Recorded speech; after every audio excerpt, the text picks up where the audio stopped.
نحمده نصلي على رسوله الكريم اما بعد فاعوذ بالله من الشیطان الرجیم بسم اللہ الرحمن الرحیم۔ میں مشکور و ممنون ہوں رب العزت مالک خالق ارض و سما کا، جس نے مجھے ایک دفعہ پھر یہ ہمت اور حوصلہ دیا کہ میں ہادی برحق، تاجدار انبیاء، محسن انسانیت، اشرف الانبیاء، خاتم المرسلین حضرت محمد مصطفیٰ صلی اللہ علیہ وسلم کے اہل بیت کا ذکر کر سکوں۔ وہ دانائے سبل، ختم الرسل، مولائے کل، جس نے غبار رہ کو بخشا فروغ وادی سینہ، نگاہ عشق و مستی میں وہی اول وہی آخر، وہی قرآن وہی فرقان وہی یاسین وہی طٰہٰ۔ آج کے اس پروگرام میں ہم نے سیدہ رقیہ بنت رسول اکرم صلی اللہ علیہ وسلم کا ذکر خیر کرنا تھا، لیکن آج ایک اور باسعادت دن ہے۔ آج عید میلاد النبی کا دن ہے۔ آج نبی اکرم صلی اللہ علیہ وسلم کا دنیا میں تشریف لانے کا دن ہے۔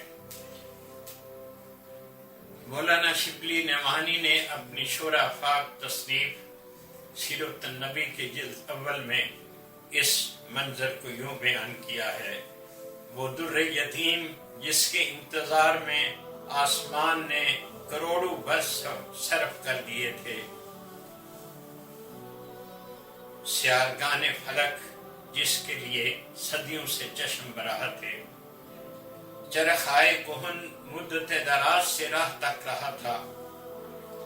پھر جب آپ کی تشریف آوری کا مرحلہ آیا تو ہر طرف توحید کا غلغلہ اٹھا، چمنستان سعادت میں بہار آ گئی، آفتاب ہدایت کی کرنیں ہر طرف پھیل گئیں، اخلاق انسانی کا آئینہ چمک اٹھا اور آمنہ کے چاند کے سامنے چاند بھی مان پڑ گیا۔ اس دن کی صبح، وہ صبح، وہی صبح جانواز، وہی سعادت ہمایوں، وہی دور فرخ و فال، اور پھر آج کی رات جس میں شان عرب و عجم، کیسر و کسرا کے کسر فلک بوس ہو گئے۔ صرف آتش کدائے فارس ہی نہیں، آتش کدائے آذر بھی بجھ گیا، صنم خانوں میں خاک اڑنے لگی، بت کدے زمین بوس ہو گئے، کیونکہ آج کی رات حضرت محمد مصطفیٰ صلی اللہ علیہ وسلم نے تشریف لانا تھا۔ آج کی رات حضرت عبداللہ کی جگر گوشہ، آمنہ کے لخت جگر، نبی آخر الزمان، محسن انسانیت، رحمت للعالمین، شہنشاہ کونین کی عالمی امکان میں تشریف آوری تھی،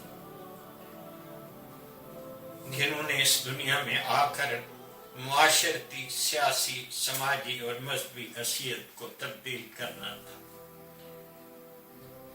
نومولود کی خبر جب آپ کے دادا حضرت عبد المطلب تک پہنچی تو وہ جوش مسرت سے بہتے ہوئے گھر کی طرف آئے، نومولود کو لیا۔ جب رخ انور پر نظر پڑی تو بے اختیار پکار اٹھے کہ یہ تو محمد ہے، میرا محمد، جو میرے خاندان کا قیامت تک نام روشن کرے گا۔ ان کو لے کر خانہ کعبہ میں گئے، دعا کی اور پھر تمام قریش کی دعوت کی اور 7ویں دن عقیقہ کیا۔ سامعین محترم، ابھی ہم نبی اکرم صلی اللہ علیہ وسلم کی مدح و ثنا کے بعد آج کے اس متبرک اور مقدس دن آپ کی دوسری صاحبزادی حضرت رقیہ کا ذکر خیر کریں گے، جو انتہائی مختصر ہوگا تاکہ آپ پورے ان احماق سے حضرت رقیہ کی زندگی کے واقعات سن سکیں۔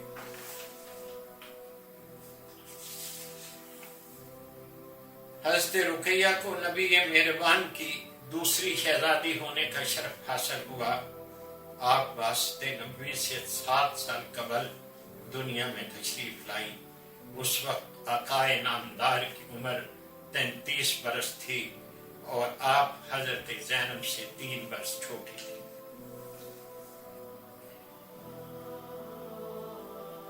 اس وقت کے رسم و رواج کے مطابق کم سنی ہی میں آپ کا نکاح ابو لہب کے بیٹے عتبہ سے ہو گیا، مگر جب اسلام کی شمع روشن ہوئی، ہر طرف اس کی شعائیں پھیلنے لگی، تو ابو لہب تڑپ اٹھا۔ اس نے اپنے بیٹوں کو بلا کر کہا کہ تم محمد کی بیٹیوں کو طلاق دے دو، اور انہوں نے باپ کے کہنے پہ طلاق دے دی۔ انہی دنوں میں حضرت عثمان بن عفان نے اسلام قبول کیا، جو ایک انتہائی مخیر، متمول اور صالح نوجوان تھے۔ حضور اکرم صلی اللہ علیہ وسلم کی نظر انتخاب ان پر پڑی۔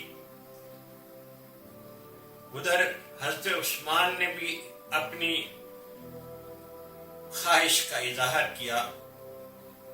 رسول اکرم صلی اللہ علیہ وسلم نے ان کا رشتہ قبول فرما لیا اور حضرت رقیہ کی شادی حضرت عثمان سے ہو گئی۔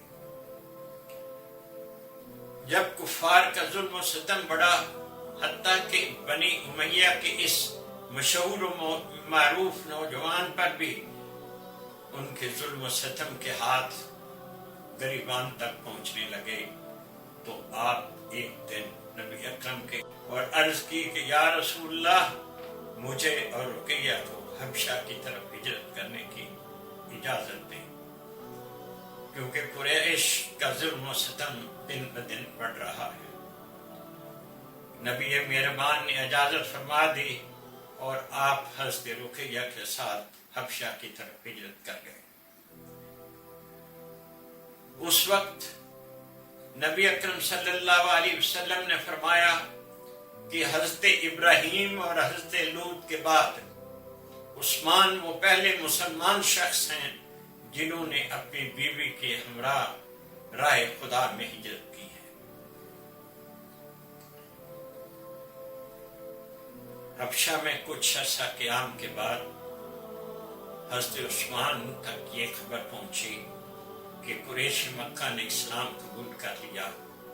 آپ واپس مکہ کی طرف چل پڑے، حضرت رقیہ بھی ساتھ تھی، لیکن جب مکہ پہنچے تو وہاں کا حالات تو پہلے سے ابتر تھا۔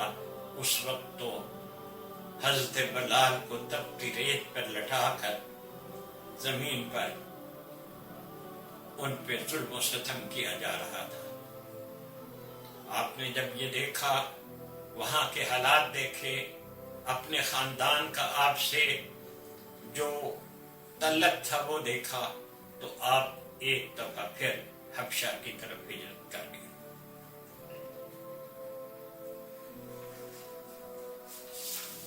کچھ عرصے تک نبی اکرم صلی اللہ علیہ وسلم کو آپ کی خبر نہ ملی۔ آپ متفکر ہوئے۔ اسی اثناء میں ایک عورت نے آ کر بتایا کہ میں نے رقیہ اور عثمان کو دیکھا ہے، وہ دونوں آخریت ہیں۔ اس پر نبی اکرم صلی اللہ علیہ وسلم نے ان کے لیے دعا کی۔